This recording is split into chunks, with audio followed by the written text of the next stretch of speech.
Bien-aimés, bonjour. Ce matin, nous sommes dimanche et chaque dimanche, nous avons une certaine recommandation que nous vous présentons. La recommandation d'aujourd'hui s'intitule « Protège bien ton âme ». Protège très bien son âme. Bien-aimés, vous devez savoir que l'homme est composé de trois parties, le corps, l'âme et l'esprit. Mais c'est dans l'âme, là où se trouve tout ce qu'il y a comme émotion, tout ce que tu peux vivre se trouve dans l'âme.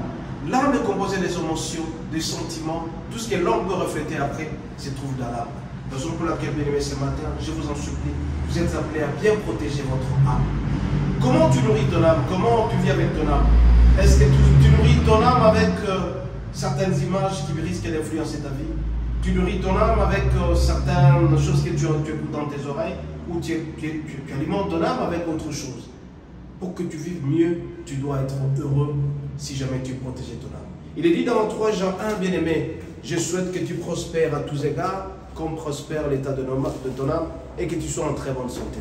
Raison pour laquelle ce matin, l'unique conseil que je peux vous donner, c'est de savoir bien protéger votre âme. Dans votre âme, vous devez la nourrir comme il faut, avec la parole de Dieu.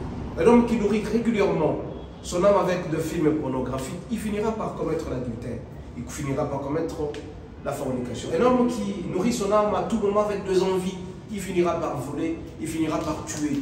Celui-là donc n'est pas du Seigneur. Alors pour que tu sois un homme heureux, que tu sois une femme heureuse, tu es appelé, mon bien-aimé, à pouvoir protéger ton âme. Tu ne peux protéger ton âme tout simplement en la nourrissant avec la parole de Dieu.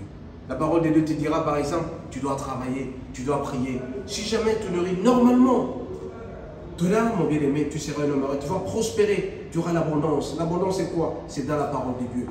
L'abondance te demandera de pouvoir travailler, tu vas travailler sérieusement, tu vas prier le Seigneur, tu aideras les autres, parce que tout simplement, tu nourris normalement ton âme. Raison pour laquelle ce matin, bien-aimé, l'unique recommandation, c'est de savoir protéger son âme. Est-ce que tu protèges ton âme?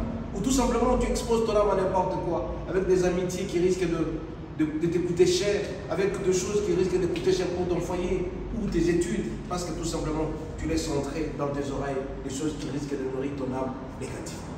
Bien-aimé, ce matin, nous sommes dimanche, je vous demandais tout simplement de savoir bien protéger votre âme. Alimentez votre âme avec la parole de Dieu. Une fois que vous alimentez votre âme, protégez votre âme avec la parole de Dieu, vous allez prospérer comme il est dit dans 3 Jean 1, verset 2. Tu prospères à tous égards. Soyez bénis et à la prochaine.